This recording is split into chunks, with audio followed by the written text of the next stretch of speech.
Hello dear students, मैं जितेंद्र सिंह राजपुरोहित आज आपके सामने एक बार फिर से हाजिर हूँ नया टॉपिक लेकर के।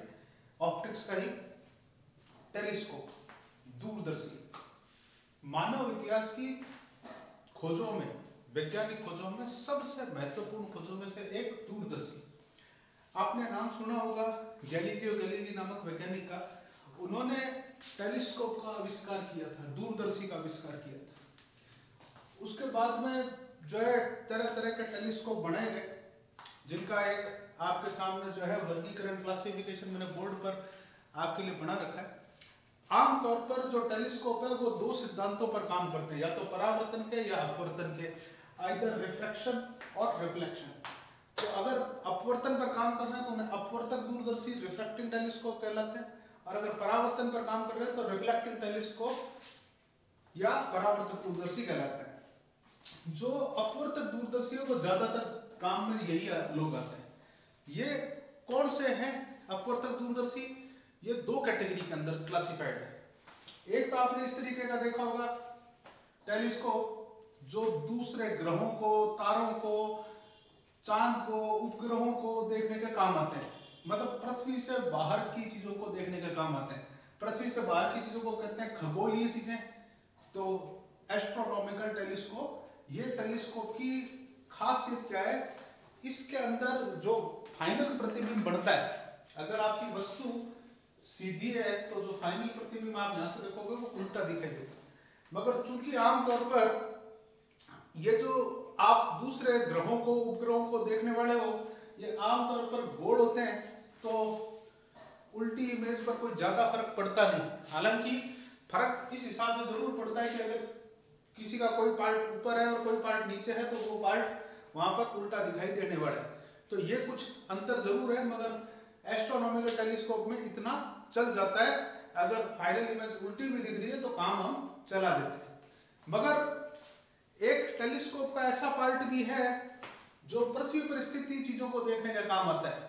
जैसे उदाहरण के लिए दूरी पर स्थित कोई पेड़ को, कोई व्यक्ति को, बॉर्डर के पार दूसरे सैनिकों को, या बर्ड सेंचुरी में बर्ड्स को, या वाइल्ड लाइफ सेंचुरी में एनिमल्स को, ऐसी जगह पर अगर आप देखने के लिए जा रहे हो तो आप दूसरा टेलीस्कोप यूज करते हो जो पृथ्वी पर स्थित दूसरी वस्तुओं को देखने का काम आता है। वो पृथ्वी से बाहर की चीजों को देखता था, ये पृथ्वी पर स्थित वस्तुओं को देखता है, जिसको कहते हैं टेरेस्ट्रियल टेलीस्कोप, या अच्छा नाम इसका एक लोकल लैंग्वेज में है बाइनोकुलर। जो बाइनोकुलर आप यूज करते हो, ये बाइनोकुलर जो आपके पास में दूरबीन नाम से कहलाती है, इसकी खासियत क्या है? जो वस्तु आपने देखी उसकी यहाँ पर इमेज सीधी बनेगी, जैसा ऑब्जेक्ट है वैसी ही सीधी इमेज बनेगी। तो ये हमारे पास में दूसरी इसकी कहानी। नेक्स्ट, रिफ्लेक्टिंग टेलीस्कोप जो हमारे सामने आमतौर पर है, दोनों ही टाइप, ये मेनली एस्ट्रोनॉमिकल टेलीस्कोप के ही वेरिएंट है। बस इसमें जो दो लेंस आपको दिखाई दे रहे हैं, इसमें भी दो लेंस होते हैं माइक्रोस्कोप की तरह। जो आंख के पास रहता है वो आईपीस लेंस ही है, वो अभिनेत्र लेंस ही है, आंख के पास रहने वाला लेंस। जो वस्तु की तरफ, मतलब या तो चांद सितारों की तरफ या पृथ्वी वाली दूसरी वस्तुओं की तरफ रहने वाला जो लेंस है, उस लेंस को कहा जाता है अभिदृश्यक लेंस, ऑब्जेक्टिव लेंस। ऑब्जेक्ट बड़ा ऑब्जेक्टिव लेंस, आई बड़ा आईपीस लेंस। तो इसमें भी दो लेंस लगते हैं, मगर उसमें क्या होगा रिफ्लेक्टिंग टेलीस्कोप में, आईपीस लेंस का तो कोई जो है जवाब नहीं, वो तो लगाना ही पड़ेगा। मगर जो शुरुआत में अभिदृश्यक लेंस लगा हुआ है, ऑब्जेक्टिव लेंस लगा हुआ है, उसकी जगह पर एक जो है मिरर का यूज कर लिया जाता है, एक दर्पण का यूज कर लिया जाता है। आमतौर पर ये जो दर्पण होता है ये कॉनकेव मिरर होता है, अवतल दर्पण होता है। तो उसका यूज करके दो टाइप के हमारे पास में बनाए जा सकते हैं। इनके लिए भी अपन लास्ट में बात करेंगे कि ये क्या होता है। हमारे जो सिलेबस में, 12वीं के सिलेबस में, वो ये और ये दो लोग हैं, बाकी दो लोग हमारे सिलेबस में नहीं है। तो आज हम इन्हीं दो की बात डिटेल में करने वाले हैं। तो आप इस चार्ट को बनाएं, उससे पहले आपको सबसे पहले पता होना चाहिए कि व्हाट इज टेलीस्कोप, दूरदर्शी खुद क्या होता है। क्या दूरदर्शी हमें बड़ी इमेज करके दिखाता है? दो लेंस लगे हुए हैं, माइक्रोस्कोप या सिंपल माइक्रोस्कोप या कंपाउंड माइक्रोस्कोप, ये सभी लोग छोटी चीज को बड़ा करके दिखाते थे। क्या ये छोटी चीज को बड़ा करके दिखाता है? जवाब है नहीं। कारण, आप एक तारे को आंखों से देख रहे थे, आपको इतना सा दिखाई दे रहा था, मतलब मिलीमीटर से भी कम साइज का दिख रहा था। आपने टेलीस्कोप में देखा, आपको वो 10 सेंटीमीटर का दिखने लग गया या 50 सेंटीमीटर का दिखने लग गया। ओके, क्या वो तारा 50 सेंटीमीटर का ही है? ना, वो तो कई हजार किलोमीटर का बड़ा हो सकता है। तो वास्तविकता में जो आपको जितना दिख रहा है उसकी तुलना में वो ऑब्जेक्ट बहुत बड़ा है। तो आप ये नहीं कह सकते कि ऑब्जेक्ट बड़ा दिखाई देगा। माइक्रोस्कोप के साथ केस क्या था, आपने कोशिका को देखा, आपने किसी छोटी सी सुई को देखा, वो सुई छोटी सी थी और आपको इमेज में इतनी बड़ी दिखाई दे रही थी। ओके, मगर यहाँ पर क्या है, यहाँ पर वो जो चीज है वो आपको बहुत बड़ी है पहले से, और आप जब इसमें देख रहे हो तो वो आपको जरूरी नहीं है कि उससे बड़ी दिखाई दे ही दे। खास करके जब मैं एस्ट्रोनॉमिकल टेलीस्कोप की बात कर रहा हूँ तब।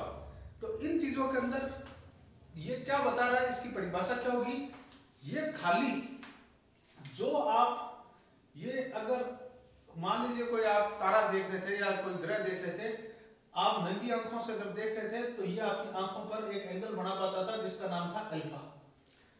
टेलीस्कोप क्या करेगा, इसको आपके पास ले आएगा तो आपका एंगल जो है वो बढ़ जाएगा बीटा। तो ये क्या काम करता है, इस ऑब्जेक्ट को पास लाता है। ऑब्जेक्ट की जब इमेज बढ़ती है तो वो आपके पास आ जाती है। तो व्हाट इज टेलीस्कोप, ये भी दो लेंसों का संयोजन है, कॉम्बिनेशन है। तो आप इसमें परिभाषा में बोलोगे it is a combination of two convex lenses used to view nearer image of distant object. यह एक दो उत्तल लेंसों का ऐसा संयोजन है जो दूरी पर स्थित वस्तु का निकट प्रतिबिंब देखने में उपयोग में लाया जाता है। तो ये हमारे पास में इसकी परिभाषा है। देन आप जो है इस चार्ट को बढ़ाने वाले हैं, इसके टाइप्स हैं, ये आप चाहो तो इसके ऊपर लिख सकते हो, टाइप्स ऑफ टेलीस्कोप, दूरदर्शी के प्रकार। आप पॉज करके वीडियो को और इस टाइप्स को बढ़ा लीजिए।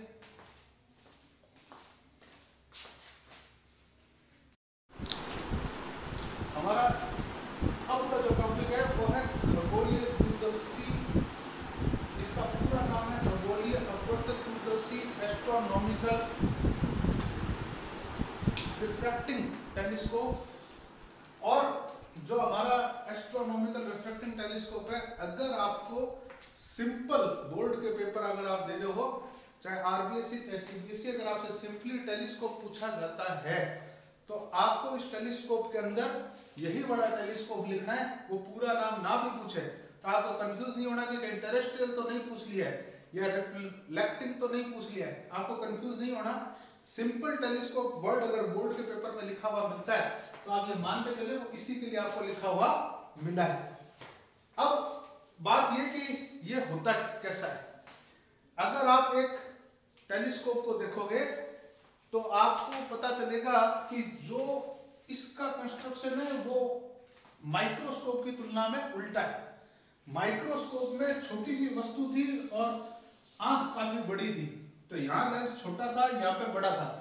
आईपीस लेंस जो है वो साइज में बड़ा था और आईपीस लेंस जो था वो साइज में बड़ा था और ऑब्जेक्टिव लेंस था जो वो साइज में छोटा था। यहाँ क्या होगा, यहाँ आंख का साइज तो वही रहने वाला है, मगर जो ऑब्जेक्ट है वो स्टार या सितारे या कोई दूसरी की वस्तु होने वाली है। तो ऐसे में यहाँ पर लाइट जो उससे ज्यादा से ज्यादा कलेक्ट हो सके, इसलिए ये लेंस काफी बड़ा लगने वाला है। इतना बड़ा लगता है कि कई जगह पर इसकी जो त्रिज्या है, सामने से जो अपन सर्कल देखें उसकी जो त्रिज्या है वो 25-25 मीटर तक के भी लिए जाते हैं लेंस। 25 मीटर आप कल्पना करोगे तो आपको पता चलेगा एक आदमी 1.5 से 2 मीटर हाइट का होता है, 25 मीटर कितना लंबा होता है और टोटल करके। तो आप देखेंगे कि दुनिया में इससे इतने बड़े बड़े टेलीस्कोप भी बने हुए हैं जो यहाँ पर नहीं। इतने बड़े बड़े टेलीस्कोप पृथ्वी से हजारों किलोमीटर की हाइट पर स्पेस सेंटर है, उस स्पेस सेंटर में स्थापित किए हुए इतने बड़े बड़े टेलीस्कोप, जहां से क्योंकि पृथ्वी से जब देखते हैं तो बादल आ जाता है, कोई पक्षी निकल जाता है तो वो तकलीफ देता है। तो ये टेलीस्कोप स्पेस में स्थापित किए हुए और स्पेस में स्थापित करके ब्रह्मांड के दूसरे किनारों तक देखने का दावा किया जाता है। तो ये टेलीस्कोप वहां पर स्पेस सेंटर में लगा करके और यूज किए जाते हैं। तो इन टेलीस्कोप्स के अंदर जो ऑब्जेक्टिव लेंस है उसका साइज बहुत बड़ा होता है। तो पहली बात इसकी आप लिखेंगे बनावट या कंस्ट्रक्शन। बनावट के अंदर ये रहा आपके पास में ये अभिदृश्यक लेंस FO, अभिनेत्र लेंस FE, दोनों ही उत्तल हैं तो दोनों ही प्लस के। और खास बात क्या है, जो हमारे पास में दोनों ही रखे हुए हैं इनके बीच एक नली के अंदर इनको फिट करके रखा हुआ होता है जिसकी लंबाई होती है L0 या L, जो भी आप बोलना चाहें। तो ये हमारे पास में इसकी लंबाई महत्वपूर्ण है और दोनों कैसे रखे हुए हैं, एक ही अक्ष पर रखे हुए हैं। तो ये हमारे पास में इसका कंस्ट्रक्शन है। आप बनावट में एक लाइन लिखोगे, दूरदर्शी में बड़े आकार का अभिदृश्यक लेंस व छोटे आकार का अभिनेत्र लेंस समाक्षीय रूप से रखे होते हैं। माना अभिदृश्यक लेंस की फोकस दूरी f0 व अभिनेत्र लेंस की फोकस दूरी fe है तथा इन्हें L लंबाई की नली में रखा गया है। अंग्रेजी में in telescope objective lens of large size and eyepiece lens of small size are placed coaxially. Let focal lengths of objective lens and eyepiece lens are FO and FE respectively, and they are fitted in a tube of length L. ये diagram आपको pause करके बनाना है।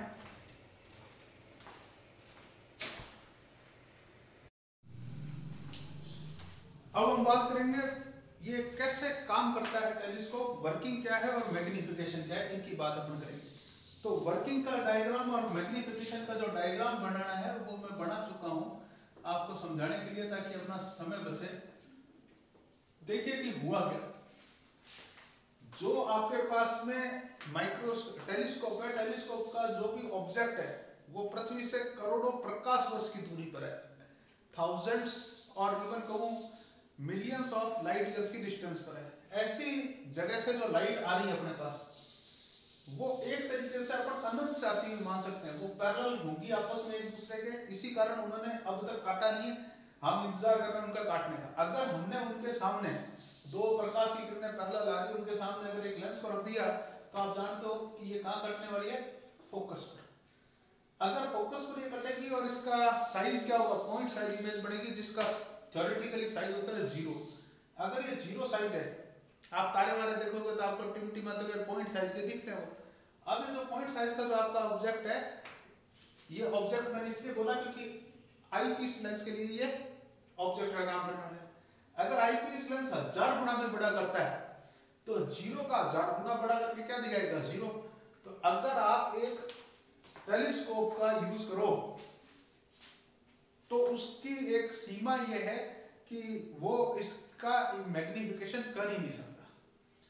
अब magnification हमें तो करवाना है, तो करवाने के लिए हम क्या करेंगे, हम इसका तोड़ निकालेंगे कि ये प्रकाश किरणें आपस में समांतर है। ओके, हम इनका आपस में समांतर होना चेंज नहीं कर सकते, मगर इनको जो मुख्य अक्ष थी उसके समांतर नहीं रहने देते, मुख्य अक्ष से एंगल पर कर देते हैं। ये मुख्य अक्ष प्रकाश की किरणें आपस में समांतर नहीं रही, इसके समांतर नहीं, ये तो समांतर है मगर इसके समांतर नहीं रही। इसके समांतर नहीं रहने पर क्या होगा, इनको तो मिलना है। अब ये जो तिरछी दूरी थी ये तो इसके फोकस के बराबर ही थी, तो ये अगर एंगल स्मॉल हो, 1/8 डिग्री का हो, तो ये फोकस के जस्ट नीचे मिलेगी। तो यहाँ जो आपका अगर 1-2 डिग्री का एंगल होगा तो 2-3 मिलीमीटर की इमेज बन जाएगी। 2-3 मिलीमीटर का अगर ये 1000 गुना करता है तो 2000 मिलीमीटर का मतलब काफी बड़ा 2 मीटर हो जाता है। तो ये आपके पास में काफी बड़ी इमेज आपको दिखाई देने लग जाएगी। तो इसको जो रेज को लिया जाता है, जो इंसिडेंट रेज को लिया जाता है, वो आपस में तो पैरेलल होती है बट प्रिंसिपल एक्सिस के पैरेलल नहीं होती है।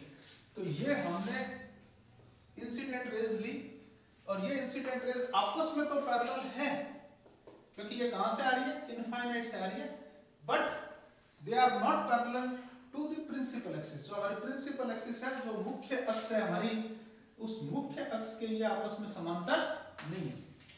अब इन्होंने जो हमारा ऑब्जेक्टिव लेंस था FO, उसकी फोकस बिंदु FO के जस्ट नीचे अपनी इमेज बना ली। इस इमेज का नाम है A डैश B डैश। जैसे इन्होंने A dash B dash image को फॉर्म किया, यहां से ये रेज आगे इस लेंस में गई। जैसे कि आपको पता है कि ये लेंस में जब जाएंगी तो ये ना तो मुख्य अक्ष से समांतर है ना फोकस से गुजरी, तो अपन इनको नहीं समझा सकते, मगर एक बात अपन समझा सकते हैं कि हम इस ऑब्जेक्ट को, जो इसके लिए ऑब्जेक्ट है, वास्तविकता में उस इमेज बनी, हम इस ऑब्जेक्ट को सेट करने वाले हैं इसके ध्रुव और फोकस के बीच में। P2 और FE अभिनेत्र लेंस के फोकस और ध्रुव के बीच में अगर स्थापित हो जाएगा तो इसका आभासी और बड़ा प्रतिबिंब बनेगा। तो ये रेस आपस में आगे एक्सपेंड करने वाली, तो इसका आभासी और बड़ा प्रतिबिंब बनेगा। तो ये है वर्किंग। आप वर्किंग में 2 लाइनें थ्योरी में जरूर लिखेंगे आप। In telescope incident rays are parallel to each other. दूरदर्शी में आपतित किरणें परस्पर समांतर होती है, but they are inclined at small angle alpha with principal axis. परंतु वे मुख्य अक्ष से अल्प कोण अल्फा पर होती है या अल्फा पर झुकी होती है। So they form their small image near the focus.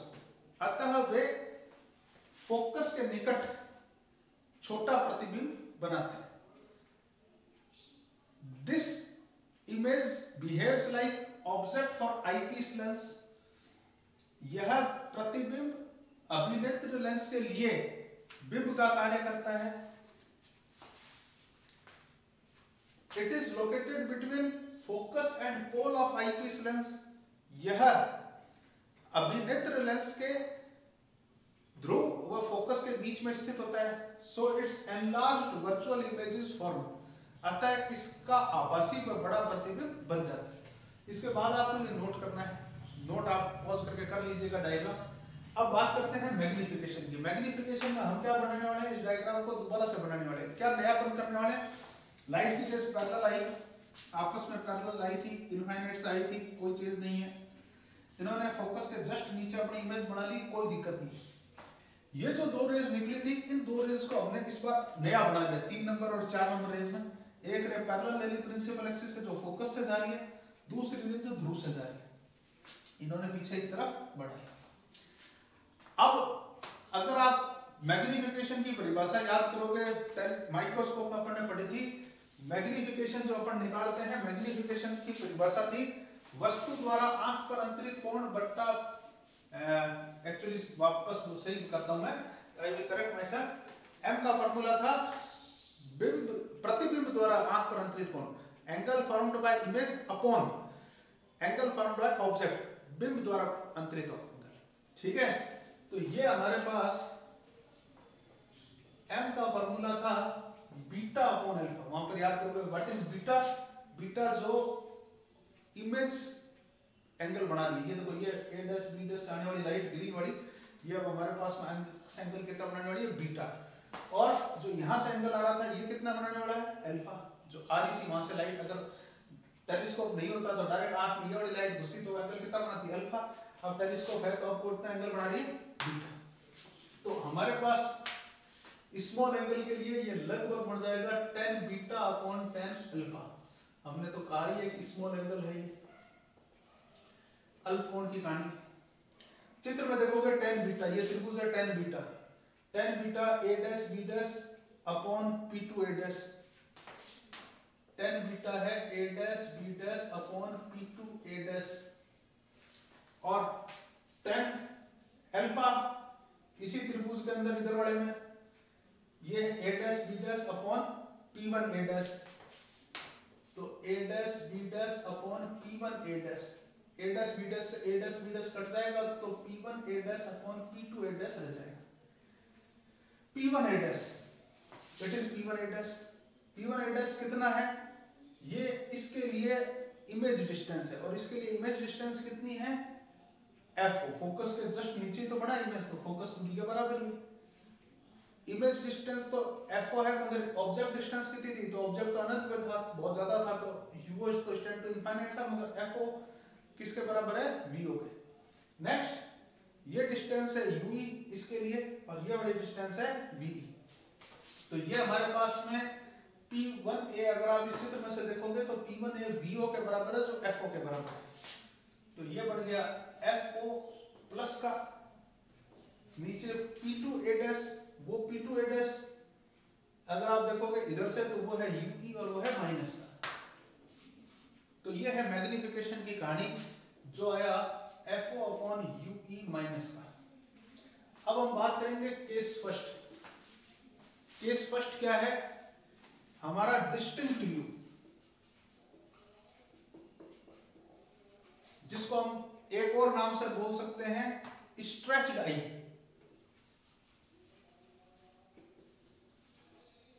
Hindi में बोले तो स्पष्ट दृश्य या तनाव युक्त नेत्र। ऐसा होता है तो क्या होता है, जो VE है वो D डिस्टेंस के बराबर हो जाता है, 25 सेंटीमीटर। स्वस्थ नेत्र की जो मिनिमम डिस्टेंस है उसके बराबर अपन सेट कर देते हैं। तो फार्मूला होता है 1/v minus 1/u equal to 1/f। अगर आप वैल्यूज पर चलोगे तो VE माइनस का है तो ये वाला आएगा माइनस का D, UE खुद भी माइनस का है, FE प्लस का है क्योंकि उत्तल लेंस की फोकस दूरी प्लस की होती है। आपने माइनस माइनस काट दिया, ये 1/UE का मान सामने, इसको 1/D को भेजोगे तो आपका फॉर्मूला आ जाएगा 1/UE equal to 1/FE plus 1/D। इसका नाम इक्वेशन नंबर 1 था, इसका नाम इक्वेशन 2 है। तो 1 और 2 का यूज करने पर मैग्निफिकेशन का फॉर्मूला आने वाला है माइनस का FO 1/FE प्लस 1/D। यहां पर हम जबरदस्ती FE को कॉमन लेंगे, आ नहीं रहा फिर भी लेंगे। तो FE को जबरदस्ती अगर आपने कॉमन लिया तो यहां तो था, चला गया, यहां था ही नहीं, तो यहां पर ऊपर आ जाएगा ताकि जब आप वापस गुणाते हो तो कट सके। नेक्स्ट, इस फॉर्मूले को अगर आप ध्यान से देखोगे तो ये माइक्रोस्कोप्स के जो दो केस थे उनसे अलग है। माइक्रोस्कोप के जो दो केस थे उनमें इस टाइप का जब फॉर्मूला बनता था उसमें ये 1 प्लस D/F बनता था, ये उसका उल्टा बना है, F/D बना है। तो ये माइक्रोस्कोप के केसेस से थोड़ा अलग है। नेक्स्ट, केस सेकंड की बात अपन करेंगे। केस सेकंड है नॉर्मल व्यू। नॉर्मल व्यू की बात अगर अपन करना चाहेंगे तो नॉर्मल व्यू के अंदर स्पष्ट दृश्य, या इसका एक और नाम आप बोल सकते हो रिलैक्स आई, सामान्य दृश्य या तनावहीन नेत्र। अगर ऐसा होगा तो VE जो होगा वो अनंत होगा। आंख रिलैक्स बैठी है तो अनंत तक देख सकती है, फार पॉइंट अपना अनंत तक होता है। तो इस फॉर्मूले से 1/v माइनस 1/u बराबर 1/f से जब आप वैल्यू रखोगे तो ये वाली वैल्यू तो आ जाएगी अनंत, ये वाली वैल्यू आ जाएगी माइनस का UE और ये वाली वैल्यू 1/fe। तो अनंत तो 1 अनंत होता है 0, माइनस माइनस प्लस, तो 1/UE बराबर 1/fe। ये थी 3 नंबर, ये 4 नंबर। इस बार आप 1 व 4 का यूज करोगे तो 1 में जब 4 का मान रखोगे तो 1/UE का मान 1/fe है, तो मैग्निफिकेशन का फॉर्मूला बन जाएगा FO/FE। एक चीज और हम यहां पर निकालते हैं, उस चीज का नाम है इसकी लंबाई। ये लंबाई कितनी होगी? अगर लंबाई के लिए बात करूं मैं तो केस फर्स्ट जब आप डिस्टिंक्ट व्यू यूज करोगे तो डिस्टिंक्ट व्यू के अंदर L का फॉर्मूला होगा VO प्लस UE। VO का मान तो है FO, आपको पता है लंबाई जो लेते हैं तो बिना चिन्ह परिपाटी के लेते हैं, तो VO का मान तो है FO और UE ये इस इक्वेशन से निकलेगा। तो पहले लघुत्तम लोगे, बाद में उल्टा करोगे तो ये माना जाएगा FED/FE प्लस D। इसका नाम मैंने 3A रखा है, लंबाई का सूत्र। यहां पर भी अपन इसमें भी लंबाई निकालेंगे, तो जब आप यहां पर लंबाई निकालोगे, L निकालोगे, तो उसका फॉर्मूला तो वही VO प्लस UE ही होने वाला है मोड में। तो VO का मान तो FO ही है और UE का मान कितना है FE, 4 नंबर समीकरण से। तो ये थी मेरी 5 नंबर समीकरण और इसका नाम मैं रख दूंगा 5A। तो ये लंबाई का फॉर्मूला है। आमतौर पर जब टेलीस्कोप के लिए न्यूमेरिकल आता है, ये याद रखना, टेलीस्कोप नाम का टॉपिक है तो न्यूमेरिकल भी आएगा। तो न्यूमेरिकल आएगा तो आपको वो देगा नहीं कि डिस्टिंक्ट व्यू है कि नॉर्मल व्यू है, तो आपको नॉर्मल व्यू के फॉर्मूलों का यूज करना है। न्यूमेरिकल में अगर वो ना दे कि कौन सा व्यू है तो आपको नॉर्मल व्यू के फॉर्मूले को यूज करना है। FO/FE और FO+FE बहुत सरलता से आपको याद रहने वाले सूत्र हैं, ठीक है। चलिए, तो आप जो है मैग्निफिकेशन हेडिंग डालेंगे उसके बाद में, और ये डायग्राम भी बनाएंगे और ये मैथमेटिक्स भी नोट करेंगे।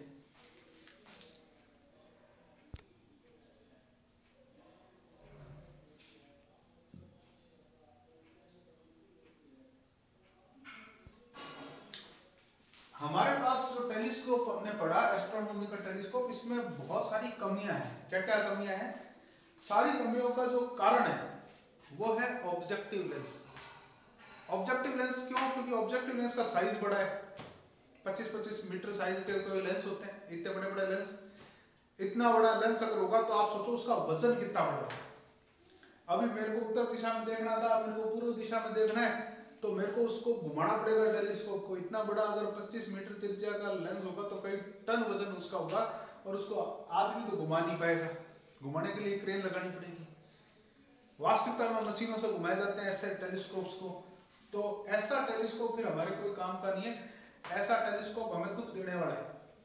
इसके अलावा इतना बड़ा लेंस बनाना भी, कांच जब बड़ा बनाया जाता है तो उसमें बुलबुले रह जाते हैं, तो अगर इतना बड़ा लेंस आप बनाओगे तो उसमें बुलबुला रह गया तो उसका खुद का लफड़ा। तो ऐसा आइडियल लेंस बनाना भी बहुत कॉस्टली, बहुत महंगा पड़ता है। 10 बार बनाओ तो एक बार सही बनता है। नेक्स्ट, इसके अलावा लेंस चलो बन भी गया, बना भी लिया आपने, तो उसकी मेंटेनेंस बहुत महंगी है। उसको साफ करना, उसका गिरना पर टूटना, ऐसी चीजों की मेंटेनेंस बहुत महंगी। तो बाहर में ज्यादा, कहीं पे लाना ले जाने में भी महंगा, खर्चीला भी ज्यादा, मेंटेनेंस भी ज्यादा। तो कुल मिला के ये हमारे पास में अच्छा नहीं, लेंस नहीं है। इसके अलावा भी चूंकि इसमें कांच है, तो कांच क्या करता है, अलग अलग रंगों के लिए अलग अलग तरंग दैर्ध्य जो है अलग अलग अपवर्तनांक रखता है, अलग अलग तरंग दैर्ध्यों के लिए। कॉसी का सूत्र का आपको याद आना चाहिए। तो अगर अलग अलग वो रखता है तो कई बार ऐसी समस्या आती है कि सामने एक तारा आपको दिख रहा था, आपको यहाँ पे 7 तारे अलग अलग दिखने लग जाए, जिसको कलर एब्रेशन बोला जाता है, वर्ण विपथन बोला जाता है। तो ऐसी भी समस्या इसके साथ में आ सकती है। इन समस्याओं का निराकरण क्या है? इन समस्याओं का निराकरण है ऑब्जेक्टिव लेंस यूज ही मत करो। तो अगर ऑब्जेक्टिव लेंस यूज नहीं करो तो फिर कैसे काम चलेगा? ऑब्जेक्टिव लेंस अगर आपको यूज नहीं करना तो काम कैसे चलेगा? आपका ऑब्जेक्टिव लेंस कर क्या रहा था? ऑब्जेक्टिव लेंस कर क्या रहा था? जो लाइट की रेज पैरेलल आ रही थी उनको एक जगह पर मिला रहा था फोकस के जस्ट पास में। ये काम किसी और से करवाना, कौन करेगा ऐसा काम? ऐसा काम एक कॉनकेव लेंस, कॉनकेव मिरर कर लेगा। अगर आप इसकी जगह पर एक कॉनकेव मिरर रख देते तो कॉनकेव मिरर क्या करता? उनको अपने फोकस के जस्ट पास में मिला लेता। ये बहुत बढ़िया इलाज हो सकता है। तो ये इलाज हम यहाँ पर करने वाले हैं। हम जो ऑब्जेक्टिव लेंस है उस ऑब्जेक्टिव लेंस की जगह पर एक कॉनकेव मिरर यूज करने वाले हैं। और इस ऐसे टेलीस्कोप का नाम क्या है? कैसग्रेन टेलीस्कोप या रिफ्रैक्टिंग टेलीस्कोप। तो आपकी हेडिंग हो जाएगी रिफ्लेक्टिंग टेलीस्कोप, परावर्तक दूरदर्शी।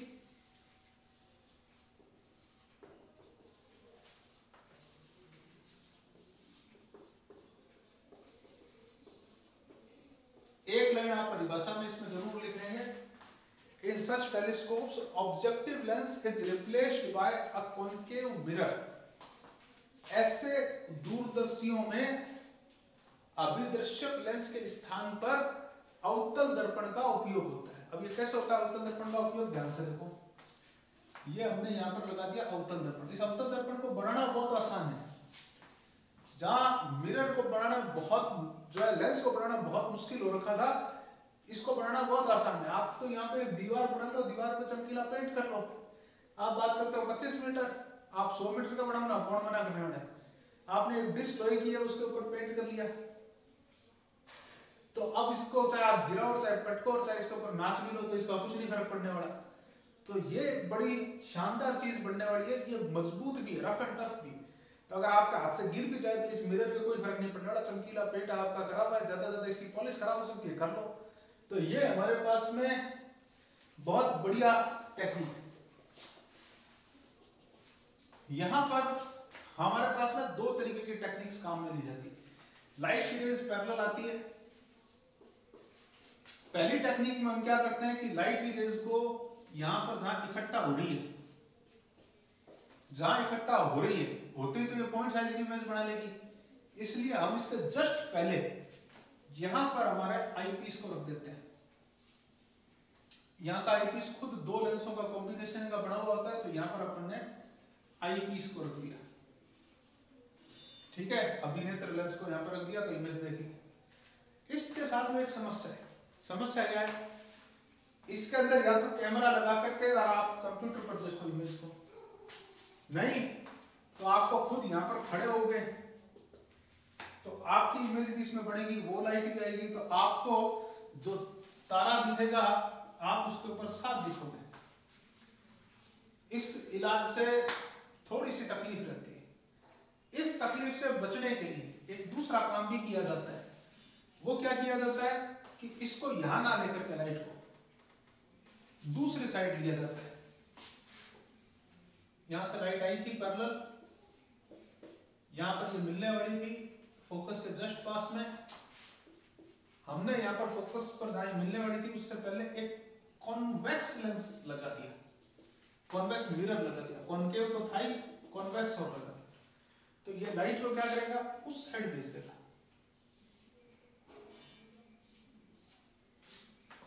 इस जगह पर हमने यहां पर एक छोटा सा छेद करके और यहां पर हमारी जहां लाइट आ रही थी, यहां पर हमने हमारा आईपीस लगा दिया। तो अब आप यहां पर खड़े होकर के भी देखोगे तो आपकी इमेज नहीं बनेगी। ज्यादातर ये उत्तल लेंस, ये उत्तल दर्पण का इमेज बनेगी। उत्तल दर्पण छोटा सा होता है, इसकी तुलना में ये तो कई मीटर्स का होता है, जबकि ये कुछ सेंटीमीटर्स का है। तो इतना सा पॉइंट अगर बन भी जाएगा बीच में तो कोई ज्यादा फर्क नहीं पड़ेगा। तो ये भी यूज किया जाता है। इसका जब ऐसा यूज किया जाता है तो इसको कहा जाता है कैसग्रेन टेलीस्कोप। इसके अंदर अगर ये जो दर्पण था ये यहाँ पर 45 डिग्री पर झुका हुआ ले लिया जाता और इन लाइट्स को इस साइड में आईपीस लेंस को लगा कर अगर देखा जाता तो इसको कहते हैं न्यूटोनियन टाइप। तो न्यूटोनियन टाइप में कोई ज्यादा फर्क नहीं होता, उसमें साइड में देखा जाता है, उसमें पीछे की तरफ देखा जाता है। तो ये हमारे पास में इस टेलीस्कोप की कहानी है। तो ये हमारे पास में रिफ्लेक्टिंग टेलीस्कोप्स हैं, ये हमारे परावर्तक दूरदर्शी हैं। तो आपको इन दोनों डायग्राम्स को इसके अंदर बनाना है। आप पॉज करके वीडियो को नोट कर सकते हैं। आज के टॉपिक में अपना इतना ही है। यहाँ पर आपका जो रिफ्लेक्शन नाम का टॉपिक है वो मोटा मोटा खत्म है। टेलीस्कोप तक पढ़ने के बाद में जो रिफ्लेक्शन नाम का टॉपिक है वो खत्म हो जाता है। मतलब मेनली जिसको मैं बोलूँ लेंस का टॉपिक खत्म है। अब हम बात करेंगे इसके अंदर आगे स्नेल के नियम के ऊपर बेस्ड कुछ और चीज़ों की। दो टॉपिक अपन आगे की क्लासों में पढ़ने वाले हैं जिनका नाम है कलर डिस्पर्सन, मतलब वर्ण विक्षेपण, जिसको नॉर्मल भाषा में बच्चे प्रिज्म के टॉपिक के नाम से जानते हैं। प्रैक्टिकल भी है आपकी सभी की स्कूलों के अंदर। और एक और साथ में टोटल इंटरनल रिफ्लेक्शन, पूर्ण आंतरिक परावर्तन। इन दोनों टॉपिकों के बारे में अपन अगले 2 वीडियोज में बात करने वाले हैं। तब तक आप हमारे साथ में जुड़े रहिए। हमारे चैनल को लाइक और सब्सक्राइब जरूर कीजिए और साथ में जो है नोटिफिकेशन वाली बेल को भी ऑन कीजिए ताकि आपको समय पर हमारे नोटिफिकेशन मिलते रहे। तब तक आपको हमारी तरफ से bye, stay home, stay safe.